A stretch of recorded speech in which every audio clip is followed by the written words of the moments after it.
मैं एक मामूली औरत हूँ, इतनी मामूली हूँ कि आपकी नज़र भी मुझ पर नहीं पड़ी, लेकिन मैं आपको देख रही हूँ। आप अपनी बीवी के साथ डॉक्टर के यहाँ जा रहे हैं, उसकी कोख में लड़की या लड़का, यह जानने के लिए। असल में आप अपनी लड़की की हत्या करना चाहते हैं, कोख में ही। आपको ये ख्याल भी नहीं आ सकता कि जिस सड़क से आप जा रहे हैं उसे मैंने बनाया है।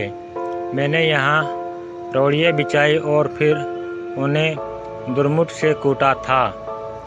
मेरी छोटी बेटी तब यहाँ किनारे पर उगी झाड़ियों में उगती रहती थी। मेरी 3 बेटियाँ हैं और मेरा आदमी कहता था कि अगर बेटा नहीं हुआ तो मुझे छोड़ देगा।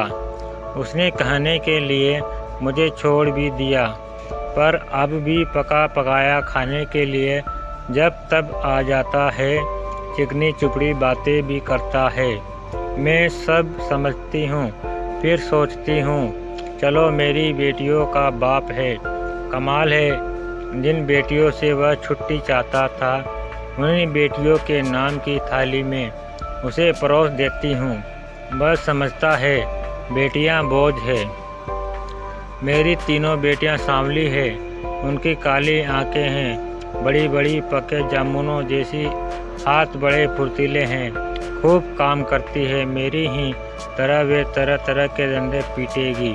फिर भी उनके होने से मुझे बड़ी तसल्ली है। मैं अकेली तो नहीं हूँ ना। तुम समझते हो लड़कियाँ बेकार होती है, औरतों के कामों को आप जानते ही हैं ना। अरे देखो, मैंने सड़क बनाई, धान की रुपाई की, कपास चुना, कपड़े की फैक्ट्री में रीलिंग की, आलू खोदे, 3 बेटियों को जन्म दिया, पाला पोसा। क्या मैं बेकार हूँ? ये जो तुम चाय पीते हो इसकी पत्तियाँ भी लड़कियाँ ही चुनती है। और क्या क्या नहीं करती, इतने धंधे औरतें करती है कि गिनवाने मुश्किल। और तुम्हारा ये सूटर कोई 1 पौंड का होगा। 1 पौंड ऊन इतनी होती है कि दिन रात लगकर 3 दिन में उसका सूटर बनता है, जिसके मुझे 12 रुपये मिलते हैं। तब बच्चियां छोटी थी तो सोचती थी घर में जाकर पास बैठे बैठे बुनाई कर सकती हूँ, लेकिन धंधा बड़े नुकसान का था। फिर ठेकेदार ने मीन मेक निकालनी शुरू की और मुझ पर गलत नज़र डालने लगा, तो मैंने ये धंधा छोड़ दिया। फिर आटे की फैक्ट्री में काम किया, बड़े काम छोड़े और पकड़े। 2-4 मुर्गियाँ और बकरियाँ तो खैर पालती ही हूँ। इस तरह रूखा सूखा चलता है। ये जो तुम्हारी बीवी ने रेशमी साड़ी पहन रखी है, उसके धागे भी औरतें तैयार करती है। कीड़े पालती है, मुश्किल काम है। जांग में घाव हो जाते हैं, धान की रोपनी में भी पैरों में खारवे हो जाते हैं और कमर झुके झुके टूट जाती है। मुझ पर पैसे होते तो अपनी लड़कियों को पढ़ाती लिखाती, उन्हें मास्टरनी बनाती या डॉक्टरनी। तुम खुद पढ़े लिखे हो, पैसे वाले भी दिखते हो, तुम लड़की का गर्भ क्यों गिरवाना चाहते हो? तुम समझते हो तुम्हारी लड़की कोई काम नहीं कर सकती। अरे आदमी कोई पालतू चीज नहीं है, 100 काम है उसके करने को। फिर इस तरह सोच समझकर लड़कियों को मारना तो कुदरत से खिलवाड़ है। और अगर मान लो तुम्हारे घर लड़का हो गया तो तुम क्या सोचते हो वह तुम्हें लड़कों से ज़्यादा प्यार करेगा? फिर लड़के बिगड़ते भी बहुत है। आजकल उनका ध्यान शरारत, ताश और मारपीट में ज़्यादा हो गया है। मान लो लड़की ही पैदा हो जाए तो क्या? तुम उसे पढ़ाना लिखाना, वह तुम्हें खूब प्यार करेगी। लड़कियां माँ जाप को खूब प्यार करती है। तुम्हारे घर में रौनक होगी, 100 अलग से।